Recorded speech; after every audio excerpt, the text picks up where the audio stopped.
নাহমাদুহু ওয়া নুসাল্লি আলা রাসূলিল কারীম। সম্মানিত আশিকে রাসূলেরা, আপনারা আবার সালাম গ্রহণ করুন। আসসালামু আলাইকুম ওয়া রাহমাতুল্লাহি ওয়া বারাকাতুহু। সম্মানিত আশিকে রাসূলেরা, গত বিজয় দিবসে আপনারা যে অনুষ্ঠান করেছেন, কেমন লাগছে আপনাদের কাছে? আনন্দ লাগছে? তো আমরা এই বছর জন্মদিনের আনন্দ আর দেশ স্বাধীনের আনন্দ, বিজয় দিবসের আনন্দ একসাথে করেছিলাম। কারণ বিজয় দিবসের আনন্দটা আমাদের কম ছিল না। কি বলেন? কারোর জন্য কষ্ট লাগতে পারে, কিন্তু আমরা কষ্ট করেছি তো আমাদের খুবই আনন্দ লাগছে। তো বিজয় দিবসের আনন্দের সাথে যদি ভবিষ্যতে আমরা এই জন্মদিনটা মিলে নেই, এতে কি আপনাদের আপত্তি আছে? যেমন 14 ডিসেম্বর আমার জন্মদিন, তো জন্মদিন পালন করতে তো আনন্দ পাবেনি। এর সাথে একসাথে বিজয় দিবসটার সাথে সংযোগ করে নেই, পরের থেকে আপনারা ধরে নেবেন যে বিজয় দিবসে আমাদের দোনোটা অনুষ্ঠান ভালো হয় না। আবার 16ই ডিসেম্বরের সাথে আরেকটা ধর্মের সংস্কারকের দায়িত্বে 16 ডিসেম্বরে আমি আসছি। তো এখানে তো আরেকটা ধর্মের সংস্কারের বিষয় আছে। সুতরাং আমরা যদি বিজয় দিবসেই জন্মদিনটা পালন করি, আর 2 দিন আগে সারা দেশের আশিকে রাসূলরা নিজ নিজ এলাকায় অনুষ্ঠান পালন করলো, সুবিধা হয় না কষ্ট হয়? তা আমরা এইভাবে করে নিই, একদম ফিক্স করে দাও এইভাবেই। সম্মানিত আশিকে রাসূলরা, তাফসীর লিখতে গিয়ে আসলে আমি একটা বিপদে পড়েছি। কারণ মারফতের কথা বলতে গিয়া তাসাউফ বিধানটা এরকম, আপনি যা জানেন তা বলতে পারেন না। যা জানেন সব কথা বলতে পারেন না, একটা নিয়ম কানুন আছে। আর যা বলেন তা লেখা যায় না। যা জানেন তা বলা যায় না, আর যা বলেন তা লেখা যায় না। কারণ হলো বাহিরে জগতে মানুষ তাসবের সাথে পরিচিতি নাই। আপনি যে তথ্যের কথাগুলো লিখে বাজারে ছাড়বেন, তখন নিজের ভুলের কারণে হোক আর না জানার কারণে হোক, এরা উল্টা বুঝবে। সত্য নয় কি? এখন আমরা যেটা বুঝি তাসবের, সেটা তো বলতে পারি না। আর আমরা যা বলি এই তো ব্যক্তিগত কাছের 2-1 সাথে উচ্চস্তরের আলোচনা, এটা তো আবার কিতাবে লিখতে পারি না। এখন তাফসির তো গুজামিল দিয়ে তাফসির হবে না, কি বলেন?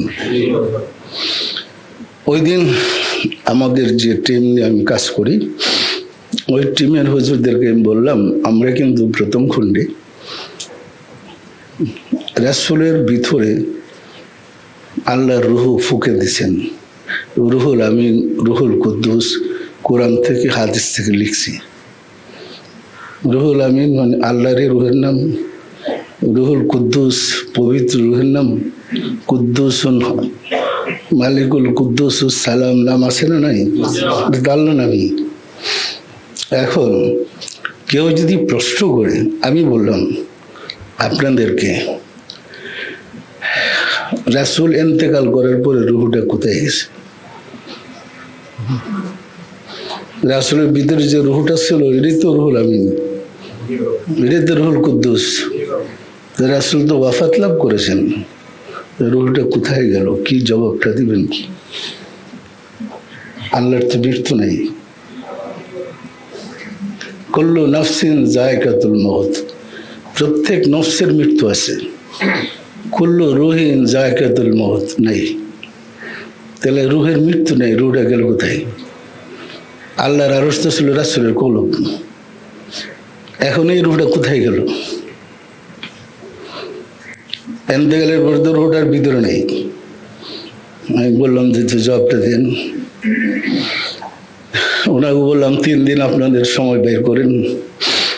3 দিন পরে গিয়ে বললাম কি ব্যাপার, আসলে খুঁজে পাওয়া কঠিন। কারণ তাসাউফ না জানলে আমরা জাহেরি জগতের জ্ঞান দিয়া বিশ্রা বের করে সুকঠিন। কি বলেন? তাহলে এটা তো সত্য, রুহুল কুদ্দুস আল্লাহর পবিত্র রুহের নাম। এই রুহই রাসূলের ভিতরে ছিল। তো বের হয়ে উনি গেলেন কোথায়? কুলুবুল মুমিনিনা আরশুল্লাহ যদি হয়, তিনি কোথায় গেলেন? গতকালকে আলোচনা করতে গিয়ে আমি হুজুরদেরকে বললাম, ঘটনাটা হইল আরশ কাবা যেমন 3 প্রকার, মুরিদের ধ্যান এবং খেয়ালের কাবা আপন কলব,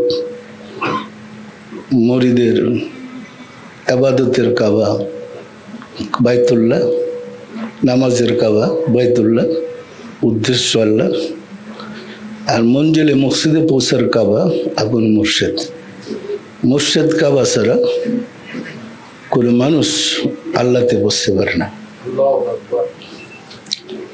এখন আরশুল্লাহ কয়টা? রাসূলের হাদিস আমরা পেয়েছি, কুলুবুল মুমিনিনা, মুমিন ব্যক্তির কলব আল্লাহর আরশ। এই মুমিন মারা গেলে আল্লাহ কই যায়? কালকে এটা আমরা আলোচনা করেছি, গবেষণা করেছি, আজকে শেষ করি নাই। পরে লাস্টে ওনাদেরকে বললাম, আপনার লিখেন আরশুল্লাহ 2 প্রকার। আরশুল্লাহ 2 প্রকার। একটা আরশ হলো যে আল্লাহময় জগতে, যে আল্লাহময় জগৎ থেকে সমগ্র সৃষ্টি জগৎ পরিচালিত হয়। এই আল্লাহময় জগতের অধীনে আমাদের পৃথিবীর মতো কোটি কোটি পৃথিবী আছে। প্রত্যেকটা পৃথিবীতে আল্লাহর আদমজাত সন্তান আছে। বিশ্বাস আপনাদের? প্রত্যেকটা পৃথিবীতে মানুষ আছে। মানুষকে আল্লাহর দাওয়াত দেওয়ার জন্য, আল্লাহর পথে পরিচালিত করার জন্য আল্লাহ মানুষকে তার খলিফা, প্রতিনিধি নির্বাচিত করেছেন। ঠিক আছে? ওই আরশে আল্লাহ আর প্রতিনিধির আরশে আল্লাহ। পরিষ্কার? আপনাদের রাষ্ট্রদূত যদি একজন বহির্বিশ্বে যায়, তো রাষ্ট্রপতির পুরা ক্ষমতা নিয়ে তাকে যেতে হয়। তো প্রত্যেকটা পৃথিবীতে যদি আল্লাহর প্রতিনিধি থাকে, প্রতিনিধির মাধ্যমে সমস্ত সৃষ্টি জগৎ পরিচালনা করেছেন। আগে আমি আপনাদেরকে বলছি, খোদাই প্রশাসন আছে, যে কারণে আল্লাহ বলছে নাহনু, আমরা, আমরা শব্দ ব্যবহার করেছে বহু বচন। তাহলে সব প্রতিনিধির মাধ্যমে আল্লাহর রূপটা প্রকাশ পায়। পরিষ্কার? যেমন টেলিভিশনের সেন্টারে একটা খবর পড়ে, সারা পৃথিবীর সব দেশে যদি ওই চ্যানেলে, ওই ফ্রিকোয়েন্সিতে, ওই সেন্টারে টিভিটা অন করেন, তো সেন্টারে যা দেখানো হয় সব দেখা যাবে, সব শোনা যাবে। যাবে না? যাবে না। সমগ্র সৃষ্টি জগতের মানুষের কলবটাকে যদি আমরা টিভি ধরি, টিভি সেটের মতো, আর সেন্টারে যেখানে রাব্বুল আলামিন আছেন, উনি সেন্টার থেকে পরিচালনা করছেন, ওইখান থেকে যা নির্দেশ দেয় এই কলবের সেটগুলোতে এগুলো বেশি আসে। পরিষ্কার না? পরিষ্কার না? ওই সেটটা তৈরি করেই কলবের 7টা স্তর করেই দুনিয়াতে পাঠাইছে। আলোচনা করতে গিয়ে তো বল, আপনাদের বেশ লাগবে না? কি বলবো? আমরা ফায়েজের মধ্যে বলি, সুফেদে কালবে 70,000 পর্দার ভিতরে গুনার ময়লা, গুনার জন্মাচ, গুনার কুকাহেস, গুনার কুলালস, এগুলা ফায়েজ পেরে দূর হইতেছে। বলি না? বলি না? 70,000 পর্দা এলে কোথা থেকে? আমি কালকে এই কথাও বলছি তাফসিরে, বলতে গিয়ে বলছি দেখেন বাবা আদম আলাইহিস সালাম থেকে পর্যায়ক্রমে আমরা আসতে কত হাজার পুরুষ অতিক্রম করে আসছি। আদমের ছেলে, তার ছেলে, তার ছেলে, তার ছেলে, তার ছেলে, তার ছেলে, তার ছেলে, এইভাবে আপনার দাদা, আপনার দাদার ছেলে, আপনার বাবা, বাবার ছেলে, আপনি আসছেন আসেনি? এই পৃথিবীতে যত আদম সন্তান আসবে সব এই আদমেরই সন্তান। পরিষ্কার? এই আদমের পৃষ্ঠদেশের সকল মানুষের রূহটা ছিল না ছিল না? তো ওই মানুষ যখন পরবর্তীতে আদমের ছেলের কাছে গেছে, তার পৃষ্ঠ ছিল, তার ছেলের কাছে গেল, তার পৃষ্ঠ ছিল, তার ছেলের কাছে গেছে, তার পৃষ্ঠ ছিল, আস্তে আস্তে আপনার দাদার পৃষ্ঠে, দাদার পৃষ্ঠ থেকে বাবার পৃষ্ঠে, বাবার পৃষ্ঠ থেকে আপনার জন্ম। তা কই লক্ষ কত কোটি পিতা চেঞ্জ করে, কত কোটি মায়ের গর্ভজাত হয়ে আমরা আসছি না আসেনি? যেমন আমার পিতা যখন আমার দাদির পেটে ছিল, পুরুষে ছিল, তখন আমার পিতার পৃষ্ঠে তো আমি ছিলাম, তো দাদি তো তখন আমার পরিচয়। এরপরে দাদার পৃষ্ঠে যখন ছিল আমার পিতা, তখন দাদার নামে তো আমি পরিচয় ছিলাম। এইভাবে আদম থেকে শুরু করেন আপনি পর্যন্ত কত হাজার পুরুষের পৃষ্ঠ, কত নারীর উদর হয়ে যে আমরা আসছি, হিসাব আছে? সুফি সাধক যারা, তারা কিন্তু সাধনা করলে পরিষ্কার দেখতে পারে। এটাকে সেজরা বলে। সিলসিলা কিভাবে বহন হয়ে আসছে, পরিষ্কার না? পরিষ্কার না? এই সিলসিলাটা কিভাবে আসলো ওটা বাইর করতে পারে, দেখতে পারেন। তারাই জ্ঞানী যারা নিজের জন্মের ঠিকানা খুঁজে বের করেছে এবং পরবর্তী ট্রান্সফার যেখানে যাবে। মনে করেন না আপনি মরে গেছেন, আপনি শেষ হয়েছেন। মৃত্যুর অর্থ হলো দেহ আর রুহ একসাথে ছিল, তো দেহ থেকে রুহটা বের হয়ে রুহুর কাছে চলে গেছে, আর দেহটা মাটির থেকে সৃষ্টি, ওই মাটির নিচে চাপা দিছে। দেহ রুহু বিচ্ছিন্ন হওয়ার নামে মৃত্যু। পরিষ্কার না? পরিষ্কার না? বিচ্ছিন্ন হওয়ার পরে এই রুহটা আলমে আরো হয়ে যাবে তার কর্মের সাধন অনুযায়ী। ভালো সাধনা করে ভালো রেজাল্ট করলে আলমে আরো হাতে তাকে ওই পোস্টে নিয়ে রাখবে। মেট্রিক পাস করে গেলে তারা আর 5-এ ভর্তি করবে না, কি বলেন? ইন্টারমিডিয়েটে ভর্তি করবে। সাধনা করে আপনার আত্মাটা যতটুকু আগাইছে আলমে আরো অতটুকু জায়গাতে নিয়ে রাখবেন। সেটা ভাষ্যমান একটা জগৎ, নূরময় জগৎ, সেখানে বাসতে থাকে আত্মাগুলা। পরিষ্কার? আত্মা তো বাতাসের মতো বাসতে থাকে। ওইখান থেকে রাব্বুল আলামিন আরশুল আজিম, ওই আরশের নাম আরশুল আজিমে বসে লেখে কারে কোথায় ট্রান্সফার। 1-2 তো মরতেছে না ডেলি। এইরকম যদি 1 কোটি পৃথিবী হয়, সৌরজগৎ হয়, 1 কোটি পৃথিবী আছে। একটা করে পৃথিবী থাকলে একটা সৌরজগতে, তাহলে সব সৌরজগতের সব পৃথিবীর মানুষ মরতেছে, জন্ম হইতেছে, মরতেছে, জন্ম হইতেছে, মরতেছে, জন্ম হইতেছে। পরিষ্কার না? পরিষ্কার না? তার কর্ম অনুযায়ী কোথায় পশ্চিম, কোথায় পশ্চিম, কোথায় পশ্চিম, ওইখান থেকে উনি যা পরিকল্পনা করেন সে প্রতিচ্ছবিটাই মুমিনের কালবে ভেসে আসে। আমি কি গুছিয়ে বলতে পারতেছি? মুমিনের কালবে ভেসে আসে এবং মানুষ সাধনা করে আল্লাহকে পাওয়ার জন্যে আরশুল আজিম নয়, আরশুল কলব, মুমিনের কলবে যেতে হয়। এখানে গিয়ে সাধনা করে আল্লাহকে পেতে হয়। পরিষ্কার? পাওয়ার পরে যোগাযোগ হয়ে সারলে এরপর আপনি অন্য লোকে চলে যান। পরিষ্কার?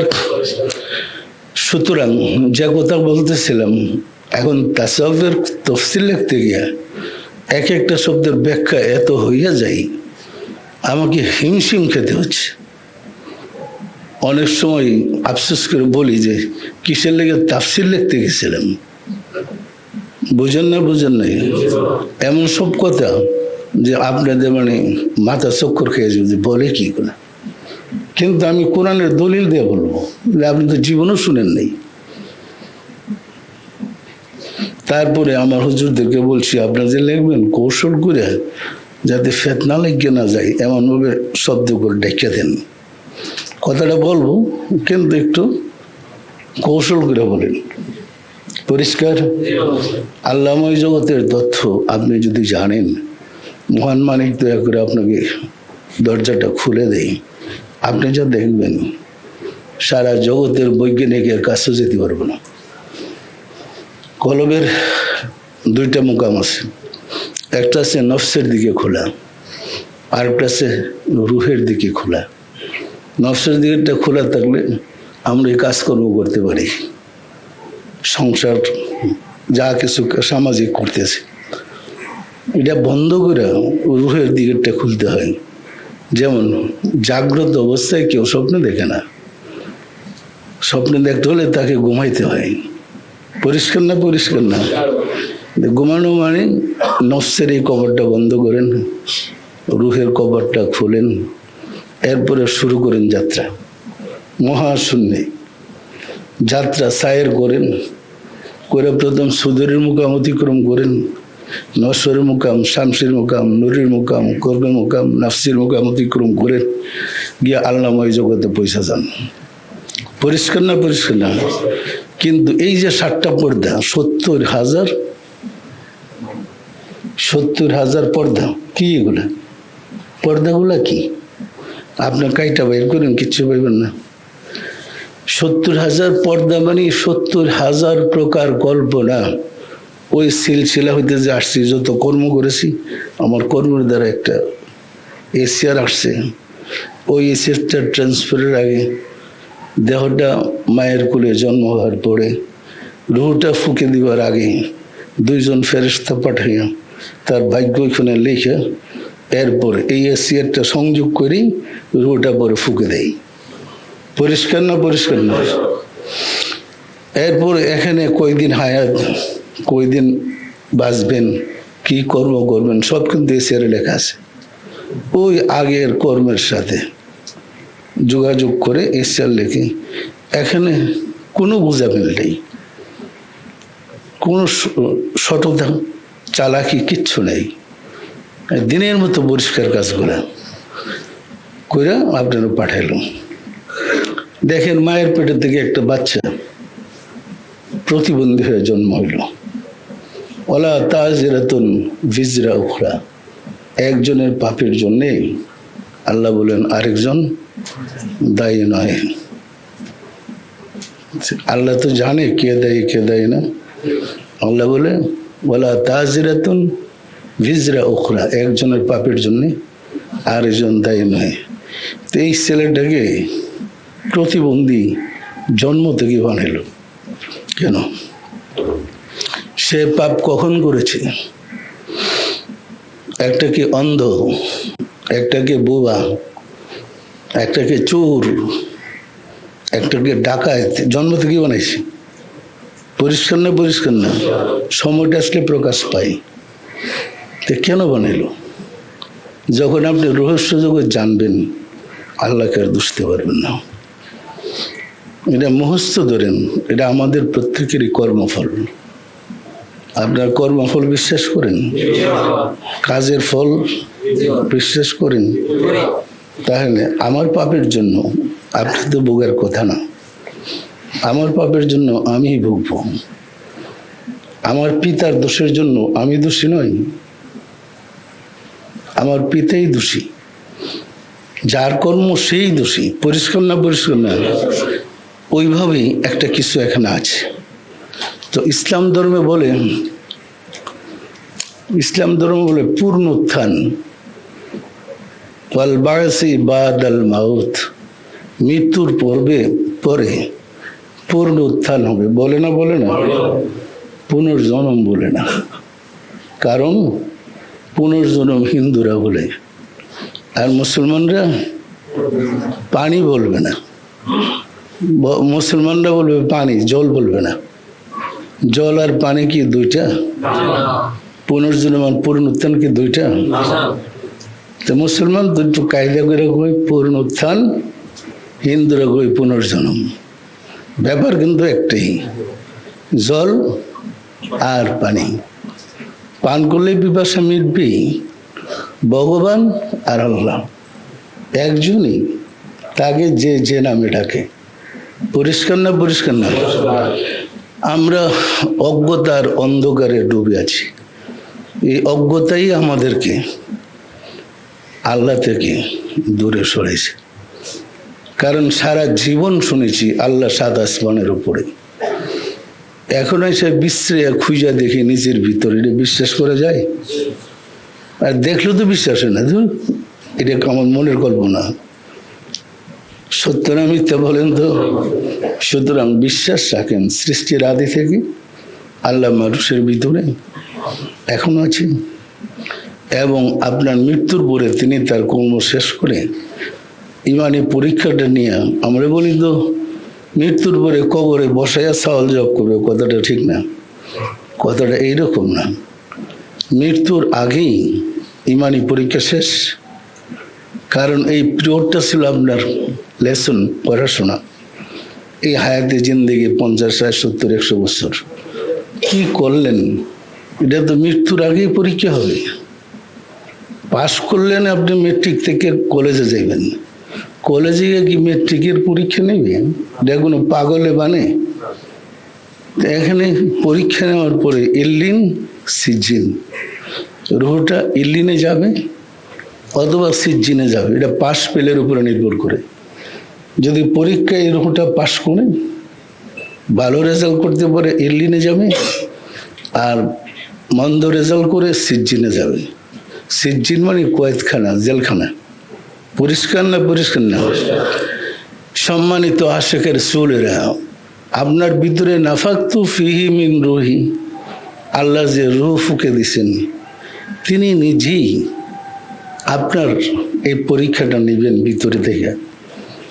পরীক্ষা নেওয়ার পরে তিনি পাস ফেল করে এসিয়াল লেখা দিয়া স্বাক্ষর করে তিনি বাইরে চলে যাবেন। যা নির্দেশ করবেন রুহটা নিয়ে যাও। তখন রুহটাকে ইল্লিনে যাওয়ার মতো হলে শান্তিময় জায়গায় নিয়ে যাবেন, ঊর্ধ্বলোকে, রুহময় জগতে ঊর্ধ্বলোকে নিয়ে যাবেন। তখন মেস্ক আপরের খুশগ্রাণ, মেস্ক আতরের সুগ্রাণ ওই রুহ থেকে বেরিতে থাকবে। তখন আকাশের ফেরেশতারা ছুটাছুটি করতে থাকবে যে কেমন ভাগ্যবান লোক আসতেছে, কোন ভাগ্যবান লোকের ছেলে।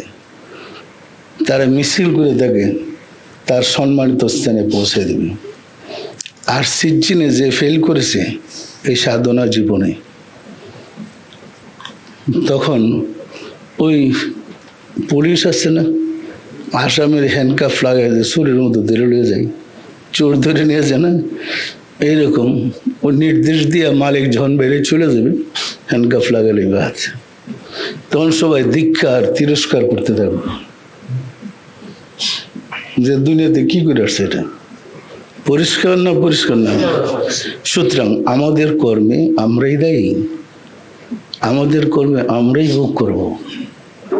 সম্মানিত আশিকের রাসূলেরা, সুফি সাধনা করার মূল লক্ষ্য উদ্দেশ্য হয়েছে আমি কোথায় ছিলাম, কোথায় এসেছি, আবার কোথায় যাব, আমার ঠিকানাটা ঠিক করে নেওয়া। বিশ্বে যদি আমি দেখতে পারি অতীতে কোথায় ছিলাম, বর্তমানে কোথায় আছি, ভবিষ্যতে কোথায় যাব, আমার পোস্টিংটা কোথায় হবে, কর্ম অনুযায়ী তো পোস্টিংটা হবে।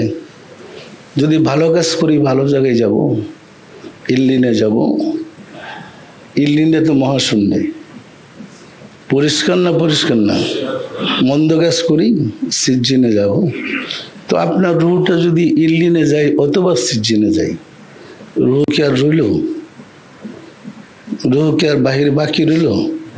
ইল্লিন সিজ্জিনে যাওয়া শেষই। আর দেহটাকে পাঠিয়ে দিবে কবরে। কবরে দেহ আবার রুহ পাইব কোথায়? দুইজনে তো পোস্টিং দুই জায়গায় দিয়েই দিয়েছে।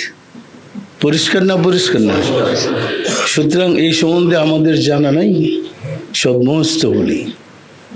কবরে শাস্তি হয় এই দেহেরটা না, রুহের উপরে শাস্তি। সিজ্জিনে যে রুহটা যায় তার উপরে শাস্তি। পরিষ্কার না? পরিষ্কার না? সুতরাং আমাদের মাঝে সব কিছু আছে, আমরা এটা বাস করে খুঁজা ঠিক করতে হবে। বাজার থেকে যেমন বাড়ির মালিক সদাই ঘুরে নিয়ে আসে যা যা বাজারের প্রয়োজন, বাড়ির কর্ত্রীর কাছে না ব্যাগটা দিয়ে দিলে সে বাচ্চা যেটা পাকে লাগবে পাকে নেবে, যেটা দোয়া মশাই লাগবে এই জিনিসটা দোয়া মশাই ফিট করবে, এটা তার দায়িত্ব। পরিষ্কার না? পরিষ্কার না? সুতরাং আমাদের কর্মগুলা গুছিয়ে গেছে আমাদের করে যেতে হবে, তাহলে আমরা পাবো পরম শান্তি, পরম নিয়ামত, পরম রহমত, পরম বরকত। পরিষ্কার? সম্মানিত আশিকের রাসূলেরা, আমরা কিন্তু প্রত্যেকে যার যার কর্মের জন্য দায়ী। আপনি যে ধর্মের হন, আপনাকে যার একটা জীবন দিয়ে পাঠাইছে, এটার জন্য আপনি দায়ী। এই জীবনটা সুন্দর হোক, ভালো হোক, সিরাতুল মুস্তাকিমে চলুক, নবীগণ, রাসূলগণ, আউলিয়া ইকরামগণ সেই শিক্ষাই দেয়। ওনারা শিক্ষা দিয়ে আপনি যেন আল্লাহকে পান। আপনি যদি আল্লাহকে পান আপনার নসিব ভালো, যদি আল্লাহকে হারান নসিব খারাপ। পরিষ্কার? সুতরাং আমাদের সাধনা হওয়া চাই, তাসাউফের সাধনা দিয়ে যেন আমরা সুন্দর চরিত্রের অধিকারী হইতে পারি। ধর্ম মানুষকে চরিত্রবান করে, ধর্ম মানুষের চরিত্র নষ্ট করে না। একটা চরিত্রবান ব্যক্তি কারো ক্ষতির কারণ হয় না, হয় নাকি? অতীতে যত নবী আসছেন, যত রাসূল আসছেন, যত দাড়ি ব্যক্তিরা আসছেন, কেউই সন্ত্রাসী ছিলেন না। যারা ধর্ম করে তারা সন্ত্রাসী হয় না, তারা বিশ্ব প্রেমিক হয়। পরিষ্কার না? পরিষ্কার না? সুতরাং আমাদের শান্তির চরিত্র, ইসলাম অর্থিত শান্তি, শান্তির চরিত্রটা ব্যক্তি জীবনে ধারণ করতে হবে।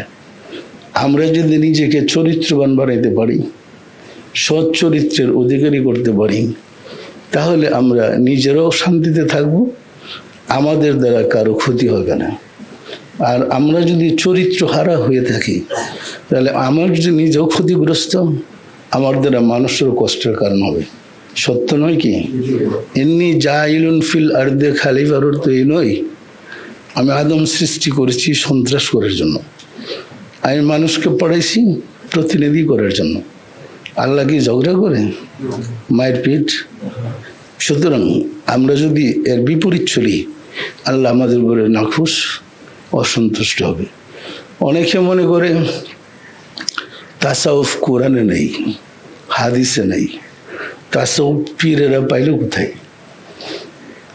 বলে না, বলে না, কোরআন হাদিসে নাই। আচ্ছা, কোরআনটা আসছে কি শরীয়তে না মারিফতে? তো নাই কেমনে? কোরআনটা আসছে তো মারিফতে, মারিফত থেকে ওহির মাধ্যমে রাসূলের কাছে আসছে। ওহি কি দেখা যায়? কাছে যারা বসা ছিল কেউ দেখছে? জিবরিল এসে পড়াইতেছে রাসূল, এরকম দেখছে কেউ? ওহির মাধ্যমে কোরআন আসছে, এটা তো মারিফত। এলহাম যে মানুষের কাছে হয় এটা তো মারিফত, এটা গোপন। স্বপ্নে যে আপনারা দেখেন, পাশে যারা শুয়ে দেখে হেরা কি দেখে? যে দেখেন এটা তো তার কাছে মারিফত। সুতরাং আল্লাহর সাথে যোগাযোগের চারটা রাস্তা, এলহাম, কাশফ, ফায়েজ এবং স্বপ্ন। এই চারটা রাস্তার মাধ্যমে আমাদের আল্লাহর সাথে যোগাযোগের বিদ্যা শিক্ষা নিতে হবে। পরিষ্কার? এখন যদি শিক্ষা নিতে না পারি আমাদের আফসোস করতে হবে, আমরা ক্ষতিগ্রস্ত হব। সুতরাং তরিকতের যে সাধনা, তরিকতের যে নিয়ামত, এটা শিখতে হবে। না জানার কারণে আমাদেরই একটা শ্রেণীর লোক বলে যে মাজারের কাছে গিয়া কিছু চাওয়া শিরিক। বলে না? বলে না? না জায়েজ। মৃত্যু ব্যক্তি জিন্দা ব্যক্তিকে কিছু দিতে পারে না বলে, কিন্তু এটা ধর্ম না জানার কারণে এই কথাগুলা বলে। আমাকে ওই দিন 4 জন হুজুর আসছিলেন, আলোচনা করতেছিলেন যে আল্লাহকে পাওয়ার পথটা কি? তো ওনার তো মনে করো যে আল্লাহকে পারবো, কোরআন মতো চলবো, নামাজ রোজা করবো। আমাকে জিজ্ঞাসা করতেছেন, এই যে শিক্ষকের কাছে যেতে হবে। আমি মসজিদ বলি নাই, বলছে শিক্ষক। শিক্ষক ছাড়া লেখাপড়া হয় না। যে কোরআন হাদিস মধ্যে চলবেন কেমনি? কোরআন নিজেতে চলতে পারে না। আপনি আলমারির মধ্যে একটা কোরআন বাঁধে করে রেখে দেন, হে কোরআন শরীফ আল্লাহর বাড়ি, আপনি একটু নামেন, দয়া করে নামেন না, নাম দেবো? যে আমি আলমারির দিকে নিচে নামতে পারে না, আপনি সাহায্য করবো? এটা তো কাগজের কালির লেখা। আর মালিক যে আল্লাহ, তাকে বলেন একবার ডাক দেন, 70 বার জবাব দেব। পরিষ্কার না? পরিষ্কার না? নিয়ম তো আমাকে জানতে হবে।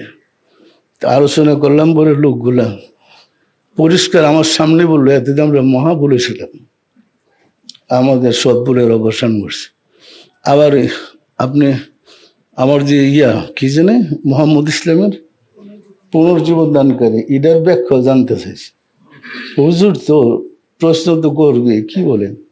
ঠিক আছে, বলো আপনি কি মোহাম্মদ ইসলামের পুনর্জীবন দানকারী? আমি যে হ্যাঁ।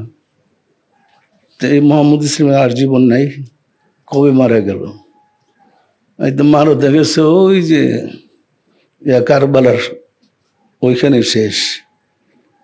এরপরে আমি বললাম, বলেন তো হুজুর, আপনারাই বলেন।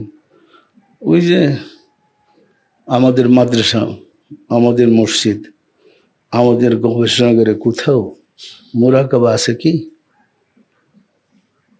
জি না। তো রাসূল হেরা গুহায় 15 বছর ধ্যান করে আল্লাহর সাথে যোগাযোগ করছে, এটা কি সত্য? জি। এটা আপনারা করেন? জি না। এটা প্রচলন আছে? জি না। তো এটা চালু কে করলো? আমি কি করি নাই? জি। তারপর কি পুনর্জীবন দান করে হইলাম না? আলোচনা করলাম বলে মানে তার একদম স্যাটিসফাইড বুঝে বললাম, হেরা গুহায় রাসূল 15 বছর ধ্যান করছেন, আপনি 15 মিনিট ধ্যান করেন, রাসূলের বিদ্যাটা ছেড়ে দিয়ে আপনি নাইবে রাসূল হবেন কেমনে? অনেক আলোচনা হলো। তো ওনারা বলতে চাইছে যে কোরআন হাদিস বীর মুরিদের সম্বন্ধে কিছু নাই। আমি তো এক চাপা দলিল দিতেছি, শুধু কোরআন আর হাদিস নেই, পড়ার কোনো কথা রইল না। এরা বুঝছে এরা ভুল পথে আছে। পরে আমার কাছে এক পর্যায়ে গিয়ে ক্ষমা চাইছে। পরিষ্কার না? পরিষ্কার না? সম্মানিত আশিকের রাসূলের, আসলে কি আমরা মুর্শিদের দরবারে গোলামি করে ভুল করলাম? যারা মুর্শিদের দরবারে গোলামি করে ভুল করে, তো হুজুরা যা কিতাব পড়ে পাশ করছে, এ তো আমরা পাকিস্তানে অনেক পাশ করছি। 12 বছর যে মুর্শিদের গোলামি করলাম, এটা কি করলাম? আমার এই 12 বছরের গোলামিটা আমার মুর্শিদের মতো এইরকম একজন যুগের ইমাম পাইতে হবে। এরকম একজন ইমামের পিছনে আমি যেভাবে গোলামি করছি, এইভাবে গোলামি করতে হবে, তাহলে যদি আল্লাহরে পাই। বিষয়টা পরিষ্কার না? পরিষ্কার না? সম্মানিত আশিকের রাসূলেরা, আমরা চেষ্টা করতেছি তাফসিরে সুন্দর করে, সহজ করে আপনারা যেন বুঝতে পারেন এইভাবে লিখতে। তারপরও মানুষের তো ভুল থাকেই। কোনো কিছু আপনাদের নজরে পড়লে আমাদেরকে জানাই। তাফসির লেখার পরে কোনো কিছু নজর পড়লে, আপনাদের নজরে ধরা পড়লে আমাদেরকে বললেন, আমরা একটু দেখে দেবো। পরিষ্কার? তাফসির পড়েন, আর আপনাদের জানার মধ্যে অনেক কিছু আছে, অনেক কিছু আছে। তাসawwুফের ব্যাখ্যাগুলো আছে, চেষ্টা করছি আমরা ব্যাখ্যা দিয়ে দিতে। সম্মানিত আশিক রাসূলেরা, আমরা দাবি করি আমরা আশিক রাসূল। দাবি করি? এটা কি দাবি না সত্য? তাহলে আমাদের রাসূলের প্রেম জাগ্রত করতে হবে, আমাদের ছলচাতুরি ধোঁকাবাজি ছাড়তে হবে, মিথ্যা থেকে বাঁচতে হবে, পাপ কর্ম থেকে নিজেকে মুক্ত রাখতে হবে। তাহলে আমি সত্যিকার আশিক রাসূল হইলাম। আমি সাইনবোর্ড লাগিয়ে রাখলাম আশিক রাসূল, 2 নম্বর কাজ যদি করি, তাহলে তো রাসূলের বদনাম হবে না? সুতরাং সবসময় সতর্ক থাকবেন, আমরা পাপে যেন না জড়াই, পাপের কাজে যেন আমরা না জড়াই, পাপ থেকে বিরত থাকতে হবে।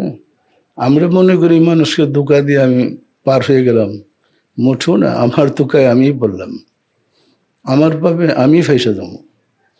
পরিষ্কার না? পরিষ্কার না? সুতরাং আমার সাক্ষী যদি আমার আল্লাহ হয়, আমি জন্মের পরে যা করেছি সব কর্মের সাক্ষী আল্লাহ বলে নিজেই। তো আল্লাহ যদি নিজে সাক্ষী হয়, আমি অস্বীকার করব কিভাবে? সুতরাং সবসময় সতর্ক থেকে কাজ করেন, আল্লাহর সাহায্য চান। আসুন রাব্বুল আলামিনের সাহায্য চাই, তিনি যেন দয়া করে আমাদেরকে মাফ করে দেন। প্রতি বছরই আমরা 16 ডিসেম্বর ওই জন্মদিনটা করব না, কেন্দ্রীয় অনুষ্ঠানটা, আর 14 তারিখ আনুষ্ঠানিকভাবে সারা দেশে সারা বিশ্বে যার যার এলাকায় করুক। তারা একটু সুযোগও পাইল, এলাকার লোক নিয়ে কইরা এর পরের দিন আসতে পারবো। ওলি আল্লাহরা যে মরে না, এটা তো শুনছেন। ওই যে ভাইয়ের কাছে যে টাকা দিছে 100 টাকা, তারে দিছে টাকা, হে বিশ্বাস করতে পারে না। রোহানিতে পাইছি, এটা কি আমার কোনো কাজে লাগবো? এটা মোরাকাবে পাইছি, এটা আমার কি কাজে লাগবো?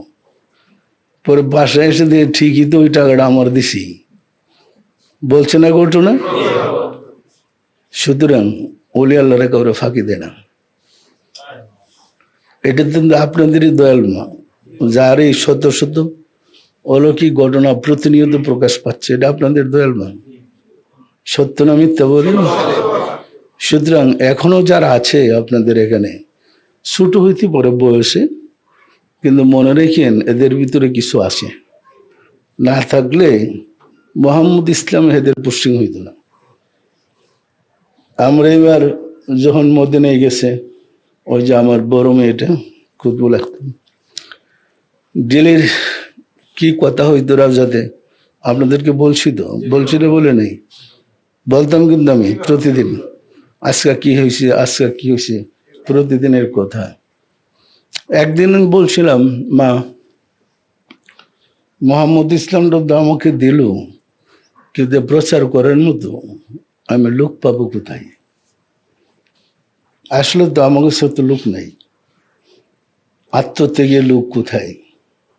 আমাদের দেশে সব লোক নালিশ নিয়ে আসে আমার কাছে, তাই আমি ধর্মটা সালামও কেমনি বললাম, তুমি আজকে গিয়ে বললো।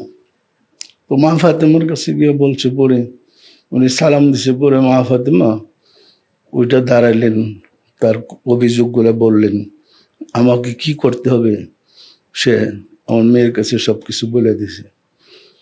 ওই মা ফাতেমা যখন রওজা থেকে ওইটা দাঁড়াইলেন, জান্নাতুল বাকিতে যত সাহাবার কবর আছে, প্রত্যেক সাহাবার কবরে, ওই সাহাবার যার যার কবরে অ্যারাবিয়ান পোশাক পরে ওইটা জুরাত করে সবাই দাঁড়িয়ে রয়েছে।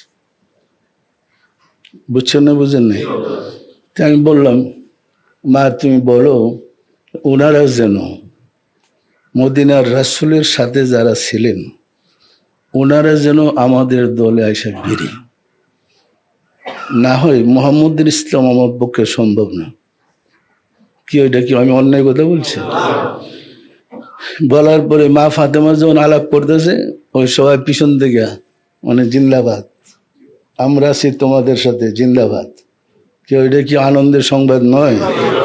তা আমরা তো চাইছি মোহাম্মদ ইসলামের ভিতরে ওনারা ঢুকো। তা আমাদের জাকের বাইরের আশিকের রাসূলদের মধ্যে ছেলেগুলো হবে না? আমরাই কি শেষ? হবে না? আল্লাহ ইচ্ছা করলে ওনাদেরকে এনে দিতে পারেন না? দিয়ে আমাদের পূর্ববঙ্গটারে দয়া করে আশিকের রাসূলের দেশ বাংলাদেশে বানাইতে পারে না? বিশ্বাস হইল না? বিশ্বাস হইতেছে না নাকি?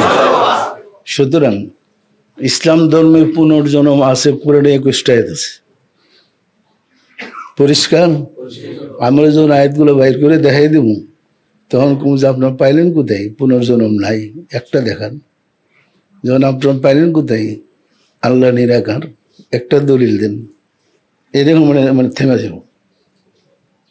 আসলে বাজারে যে ধর্ম আছে, এটা আসলে ধর্মই যায়, সব মন গড়া ধর্ম। পরিষ্কার না? পরিষ্কার না? আসুন রাব্বুল আলামিনের সাহায্য চাই, তিনি যেন দয়া করে আমাদেরকে রাসূলের ধর্মটা সুন্দরভাবে উপস্থাপন করার সুযোগ করে দেন, আমিন। আউযু বিল্লাহি মিনাশ শাইতানির রাজিম। বিসমিল্লাহির রহমানির রহিম। আস্তাগফিরুল্লাহ রাব্বি মিন কুল্লি জামবিন ওয়া আতুবু ইলাইহি। আয় আল্লাহ, জীবন ভর নফসের খাহেশে শয়তানের ফেরেবে যত প্রকার গুনাহ করিয়াছি, সমস্ত গুনাহ হইতে তোমার নিকট তওবা করিতেছি। আয় আল্লাহ, দয়া করিয়া আমার তওবা কবুল করো, আমার গুনাহ মাফ করো। লা ইলাহা ইল্লাল্লাহু মুহাম্মাদুর রাসূলুল্লাহ।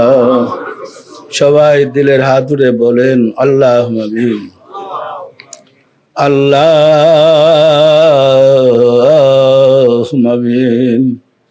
ওগো দয়াল মাওলা, দয়াল খুদা, অদম কাঙ্গাল ভিক্ষুকেরা বাবে রহমতে পবিত্র জুমার দিনে জুমার নামাজ পড়লাম, আজকের তালিম গ্রহণ করলাম, আলাপ আলোচনা করলাম, তোমার প্যারা হাবিবের শানে দুরুদ সালাম ও মিলাদ শরীফ পড়লাম।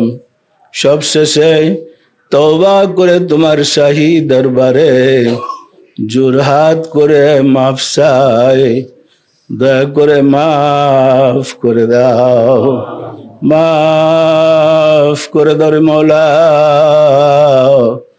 আমাদের ভুল বেদবিকে মাফ করে দাও, আমাদের ইবাদত গুলো কবুল করে নাও, এর ফজিলত পৌঁছে দাও তাজদারে মদিনা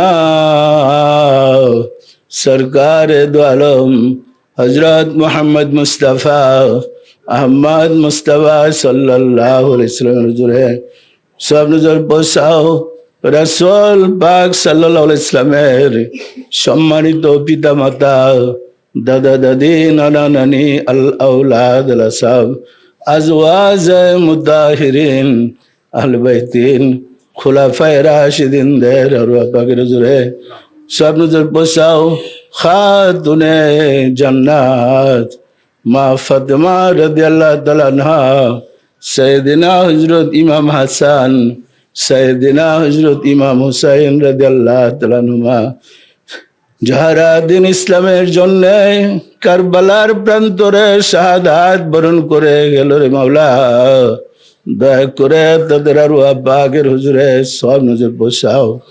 বাবা আদম আলাইহিস সালাতু সালাম হইতে রাসূল সাল্লাল্লাহু আলাইহি ওয়াসাল্লাম পর্যন্ত যত আম্বিয়া ইকরাম দারুল বাকায় তাশরিফ নিয়েছেন, তাদের আরওয়াহ পাকের হুজুরে সব নজর পৌঁছাও, সব নজর পৌঁছার মাওলা।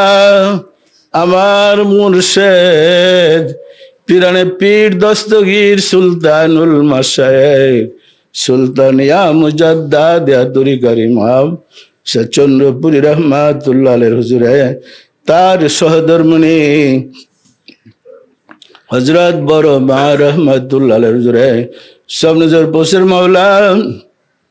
হযরত খাজা বাহাউদ্দিন নকশবন্দ রহমাতুল্লাহ, মুজাদ্দিদ আল ফিসানি রহমাতুল্লাহ, খাজা মাইনুদ্দিন চিশতি রহমাতুল্লাহ, বড় পীর হযরত আব্দুল কাদের জিলানী রহমাতুল্লাহ, তাদের তরিকার সিলসিলায় যত পীর ওলি গাউস কুতুব तमाम পৃথিবীর মুমিন মুমিনাত যে যেখানে ইন্তেকাল করিয়াছে মাওলা, দয়া করে তাদের আরওয়াহ পাকের হুজুরে সব নজর পৌঁছাও। আমরা ভিক্ষুকেরা যারা তোমার শাহী দরবারে হাত উঠালাম, আমাদের আপন আপন গর্ভধারিণী মা জননী, জন্মদাতা পিতা, মহব্বতের স্ত্রী, শ্রদ্ধেয় শ্বশুর শাশুড়ি, দাদা দাদি, নানা নানি, খালু খালা, ছেলে মেয়ে খেসাকরাবা যে যেখানে ইন্তেকাল করিয়াছে মাওলা, দয়া করে তাদের আরো আব্বাকের হুজুরে সব নজর পোষাও।